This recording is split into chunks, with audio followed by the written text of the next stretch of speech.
인생이 잘 풀리고 운이 열리는 얼굴이 되기 위해서는 반드시 이것을 알아야 합니다. 젊은 시절 아무리 부와 권세를 누렸어도 말년이 불행하면 의미가 없습니다. 젊어서 고생은 사서도 한다고 했지만 노년 시절 궁핍함은 인생에서 꼭 피해야 하는 세 가지 중 하나로 꼽히는데요. 특히 노년기에 오는 건강과 직결돼 있기 때문에 더욱 그렇습니다. 젊은 시절 한나라를 쥐락펴락하다시피 했으나 말년운이 좋지 않은 사례를 보면서 더욱 나의 말년운에 관심이 갑니다. 여러분, 보통 정해진 사주팔자는 바꿀 수 없다고 하지만 관상은 예외라는 것 아시나요? 관상학에 따르면 인상을 바꿀 수 있다고 하는데요. 말년운이 좋은 관상은 따로 있다고 하지만 혹 그렇게 생기지 않았더라도 너무 걱정 안 하셔도 됩니다. 말년운이 좋아지는 얼굴로 만들면 됩니다. 그래서 오늘은 불을 불러오는 관상 만드는 방법과 말년운이 좋은 관상은 어떤 특징이 있는지 살펴보겠습니다. 지금이라도 내 얼굴을 짚어보시고 오늘부터라도 말년운을 관리하시길 바랍니다. 말년복을 불러오는 관상 만드는 방법 첫 번째, 윤기 있는 피부입니다. 굳이 관상이 아니더라도 인상학적으로도 얼굴에 윤기가 있으면 훨씬 젊어 보인다고 하는데요. 얼굴이 푸석푸석하고 윤기가 없고 늘어지거나 피곤해 보인다면 사람들이 좋아할 리가 없겠죠. 관상학이나 인상학이나 결국은 사람의 눈으로 보고 판단하는 것이라는 겁니다. 여러분, 부티나는 얼굴을 한번 연상해 보세요. 앞서 말씀드린 푸석푸석한 피부, 피곤해 보이는 윤기 없는 얼굴을 가진 사람과 매칭이 되시나요? 관상학적으로도 얼굴에 윤이 나지 않는다면 절대 성공할 수 없다라고 말을 하고 있습니다. 일반적으로 성공한 연예인들을 TV에서 보면 얼굴에 윤이 반들반들하죠. 성공한 부자들, 유명한 정치인들도 예외가 아닙니다. 피부가 반들반들 하다못해 빛이 반사될 정도입니다. 타고난 자기 얼굴을 어떻게 관리하느냐에 따라 운명은 확 달라집니다. 사람의 생김새는 취향에 따라 분명 차이가 납니다. 이목구비가 그리 조화롭지 못해도 하지만 얼굴에 윤기가 나면 잘생기거나 예뻐 보이기까지 합니다. 심리학에서는 첫인상 효과라는 것이 있는데요. 어떻게든 남에게 나의 이미지를 좋게 심어주는 것은 중요한 일입니다. 하여 첫인상을 좋게 만드는 최고의 수단이 바로 윤이 나는 피부를 만드는 것입니다. 두 번째는 생기 있는 얼굴입니다. 지인을 만나면 이런 말 한 번씩 하시죠. 무슨 일 있어? 얼굴이 왜 이렇게 힘들어 보여? 얼굴이 폈네. 무슨 좋은 일 있어? 이렇게 얼굴에는 우리의 마음이 다 드러나게 됩니다. 또 사람을 보고 끼가 많아 보인다거나 공부를 잘하게 생겼다거나 착해 보인다거나 이건 역시 얼굴로 그 사람을 판단하는 것입니다. 그렇다면 마음이 활기차고 자신감이 있다면 이 또한 얼굴에 반드시 나타나게 되겠죠. 이처럼 상학에서도 생기가 있는 얼굴, 사기가 있는 얼굴이라고 구분하는 것입니다. 항상 긍정적으로 모든 것을 좋게 보려고 생각하셔야 됩니다. 얼굴이 푹 사가 있는 사람과 친해지고 싶은 사람은 아마 없을 것입니다. 운은 항상 자신의 마음에 의해 만들어지고 이 마음은 좋은 운이 생성될 때 가장 먼저 얼굴에 나타난다 하여 상학에서는 운이 다해지는 사람, 운이 하강하는 사람, 죽음의 그림자가 드리워지는 사람은 미간과 이마, 광대가 탁해진다고 하고 운이 살아나고 번영할 사람은 그곳에서 빛이 난다고 합니다. 되도록 나쁜 마음을 떨쳐버리셔야 이렇게 얼굴에 생기가 생겨 여러분의 운이 트이게 되는 것입니다. 세 번째는 미간을 피셔야 합니다. 관상학에서 미간은 행운이 들어오는 통로라고 했습니다. 미간을 찡그리면 대문을 잠그는 것과 같아 행운이 들어오지를 못합니다. 미간에 주름이 있다면 아침에 일어나서 엄지손가락으로 미간을 문질러 펴줘야 합니다. 그러면 뭉쳐진 근육이 풀리면서 어느 순간 미간이 환하게 펴지게 됩니다. 또한 근본적으로 미간을 펴는 가장 좋은 방법은 웃는 것입니다. 긍정적인 생각과 좋은 행동을 하면 자연히 미간이 펴집니다. 사소한 일이라도 즐거움을 부여해 웃으셔야 됩니다. 또 항상 상대에게 은은한 미소를 띄우셔야 됩니다. 심리학적으로도 웃음을 띤 얼굴이 그렇지 않은 얼굴보다 호감도가 훨씬 뛰어나다고 수도 없이 발표되었는데요. 이것이 운을 얻는 최고의 수단입니다. 즉, 미간을 펴야 인생도 펴집니다. 네 번째는 입꼬리를 올리셔야 됩니다. 입은 모든 물길이 모이는 바다이고 입술은 바닷물을 가두는 제방이라고 했습니다. 이런 제방은 물보다 높이가 높아야 합니다. 입꼬리가 위로 향하는 것은 제방이 물보다 높아 물이 넘쳐나지 않는 것과 같습니다. 반면 입꼬리가 처지면 제방이 터져 물이 넘쳐 흐르는 것과 같지요. 평소 좋은 생각을 하고 자주 웃으면 볼 근육이 발달해 양쪽 입꼬리가 위로 올라가게 돼 있습니다. 반면 부정적인 생각과 우울한 마음을 가지면 볼 근육 대신 이마와 미간에 부정적인 근육이 발달하게 됩니다. 따라서 입꼬리가 처지고 이마와 미간에 주름이 생겨 부정적인 사람이 됩니다. 입꼬리를 올리면 행운을 머금고 있어 행운이 빠져나가지 못하게 됩니다. 말년운을 부르는 관상 만드는 방법 4가지를 말씀드렸습니다. 관상학자들이 말하는 나쁜 운을 좋은 운으로 바꾸는 개운의 방법은 의외로 간단합니다. 항상 편안한 마음으로 사물을 긍정적으로 바라보고 생각하는 것. 그렇게 하루 이틀 정진하다 보면 나도 모르게 관상이 바뀌게 되고 결국 운명까지도 바뀌게 됩니다. 화와 복은 문이 따로 없으며 오직 사람이 스스로 불러들인다고 했습니다. 자신의 얼굴과 운명은 스스로 만들어 나가는 것입니다. 물론 처음에는 어렵겠지만 이를 습관화한다면 분명 좋은 운이 들어올 것이며 부귀와 공명 또한 얻게 될 것입니다. 이 작은 변화만으로도 여러분의 운은 좋아질 수 있다는 점을 명심하셔야 됩니다. 얼굴로 모든 것을 꿰뚫어보는 천재 관상가의 이야기를 다룬 영화 관상에서는 시종일관 얼굴 하나만으로 사람의 성격과 미래를 점쳤고 그것은 절대 빗나가지 않았습니다. 과연 내 관상은 어떨까?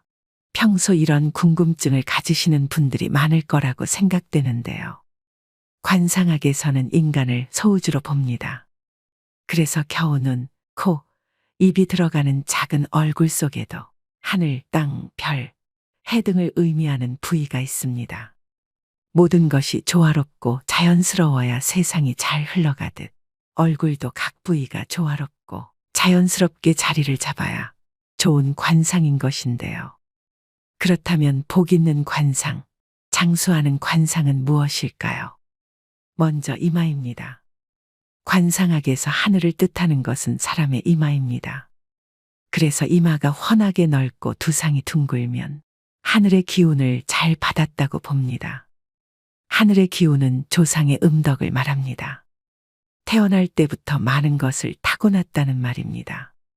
이마가 잘생겼다면 초년에 큰 어려움 없이 재능, 건강, 재물, 강한 정신력 등을 물려받았다고 봅니다.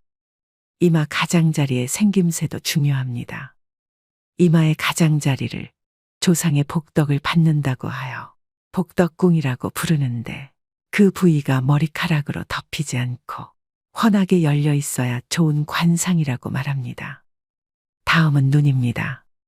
관상학에서는 왼쪽 눈을 해, 오른쪽 눈을 달이라고 봅니다. 눈이 지혜를 뜻하며 해처럼 밝게 빛나고 눈동자가 검으면 지혜로운 관상이라고 합니다. 만약 좋은 이마를 타고났어도 눈에 힘이 없고 흐리멍덩하다면 소용이 없습니다. 조상에게 좋은 음덕을 받았더라도 지혜가 없어 그것을 다 날리는 꼴인데요. 유력 인사들을 보면 하나같이 눈빛이 강하고 밝게 빛납니다. 또 눈과 눈썹은 멀수록 좋고 눈썹이 높으면 출세와 명예가 높아집니다. 눈썹이 지나면 체력이 좋으며 말년에 문서복과 부동산복이 늘어납니다. 또 눈썹이 좋으면 귀인의 도움을 받을 수 있으므로 어려움을 잘 극복하는 다복한 말년이 예상됩니다. 그 다음은 코입니다. 코는 산과 같습니다. 높은 산맥처럼 힘있게 우뚝 솟은 것이 좋습니다. 또한 오장육부를 상징하고 있기 때문에 실하고 풍대한 코가 좋은 코라고 보는데요. 장수하는 어르신을 보면 대부분 코가 큽니다. 코가 작다는 것은 오장육부가 약하게 태어났다는 뜻이고 수명이 짧을 수 있으므로 건강관리를 잘해야 합니다. 코가 크고 높으면 자존심이 강하고 스스로 무엇을 하고자 하는 욕구도 강합니다. 다음은 광대뼈입니다. 코가 산이라면 광대뼈는 바위를 뜻합니다. 덩그러니 우뚝 솟은 산은 모진 풍파를 맞지만 양옆에 바위가 있으면 덜한데요. 코가 자신이라면 광대뼈는 옆에서 도와줄 조력자입니다. 배우자, 가족, 친구, 이웃, 직장 동료 등을 의미합니다. 그래서 코 못지않게 광대뼈의 모습도 중요합니다. 관상학에서는 광대뼈를 광골이라고 하며 이 광골이 둥글고 앞으로 발달되어야 좋다고 봅니다. 만약 광대뼈가 옆으로 발달하면 코와 멀어지는 형상이어서 가까운 사람에게 배신을 당할 수 있습니다. 코가 높고 광대뼈도 적당하게 발달해야 가정도 편안하고 사업도 번창하는 좋은 관상입니다. 다음은 입입니다. 윗입술보다 아랫입술이 도톰하고 입이 크면 좋은 관상입니다. 입술이 도톰하고 뚜렷하면 말년운이 좋다고도 합니다. 입꼬리가 약간 올라가도 좋은 관상인데요. 이마가 의미하는 조상의 음덕을 그릇으로 고스란히 바치는 꼴이기 때문입니다. 올라간 입꼬리는 조상의 음덕을 말년까지 두고두고 누리는 것을 의미합니다. 인중이 길면 수명도 길고 말년이 편안하며 자손도 번성한다고 하는데요. 또한 인중이 길면 인내심도 강합니다. 인중이 좁고 짧고 얕은 사람은 그릇이 작고 이해심이 부족합니다. 말년의 기력이 약해져서 건강 관리를 잘해야 하고 자식과의 연이 적습니다. 만약 여러분들 중에 입이 빈약하다면 웃을 일이 없다고 하여도 꼭 많이 웃기를 바랍니다. 입은 중년과 말년의 모든 복을 담는 그릇이 되기 때문입니다. 다음은 턱입니다. 턱은 나의 인생을 떠받쳐주는 역할을 하고 재산을 모으고 축적하는 곳인데요. 땅 부자 중에는 턱이 잘 발달된 사람이 많습니다. 약간 각진 듯 둥근 턱이 좋은 턱으로 여겨집니다. 턱의 두께는 살이 많으면서 탄력이 있어야 좋고 턱 주위가 둥글어 마치 U자형처럼 풍만하고 여유 있게 보이는 턱이 좋은 턱입니다. 턱은 집터와 같기 때문에 좌우 아래가 넓고 크고 두껍고 단단할수록 좋습니다. 이런 턱은 노년의 풍요로운 삶을 영위할 수 있고 아랫사람들이 잘 따르게 됩니다. 관상학에서는 턱은 노복궁이라고 하며 주위 사람들이 나를 얼마나 믿고 따르고 도와주느냐를 보는 부분이기도 합니다. 따라서 턱이 넓고 크면 내가 부릴 수 있는 사람, 나를 따르는 사람이 많다는 의미가 됩니다. 즉 한마디로 아랫사람의 덕이 있고 자녀도 효도하게 됩니다. 반면 턱이 좁고 작으면서 약하면 내가 부릴 수 있는 사람, 나를 따르는 사람이 없어 어떤 일이든 나 혼자 해야 합니다. 또한 뺨 아래가 움푹 파였거나 뾰족하면 경제적 어려움을 겪으며 주위 사람들이 나에게서 멀어져 외로워집니다. 이마가 다소 어둡고 좁고 탁하더라도 코와 광대뼈 그리고 턱이 둥글게 잘 발달돼 있다면 유년기의 생활은 비록 어렵게 보내도 중년기 이후의 삶은 좋아집니다. 다음은 귀입니다. 귀는 크고 작고가 중요하지 않습니다. 윤곽이 뚜렷하고 뾰족하지 않은 둥근 귀, 두꺼운 귀를 좋은 귀로 봅니다. 귀의 윤곽이 뚜렷하다는 것은 그만큼 의지력도 강하다는 것을 나타냅니다. 중간에 포기하지 않고 일을 추진한다는 말인데요. 또한 귀가 둥글면 총명하다고 여깁니다. 귀가 뒤집어진 사람은 자존심이 세거나 욕심이 많을 가능성이 크다고 봅니다. 오늘의 영상 어떠셨나요? 나이가 들어가면서 자신의 삶과 인품이 얼굴을 통해 나타나게 됩니다. 얼굴은 인생의 성적표입니다. 늙을수록 얼굴에 웃음이 그려져야 합니다. 그래야 좋지 않았던 인상도 좋은 관상으로 바뀔 수 있게 되는 것이죠.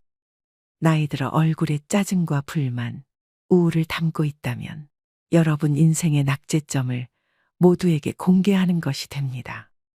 이만큼 살아왔으니 마음은 이만큼 넓어지고 따뜻해졌다는 것을 우리는 얼굴의 표정으로 말할 수 있어야 합니다.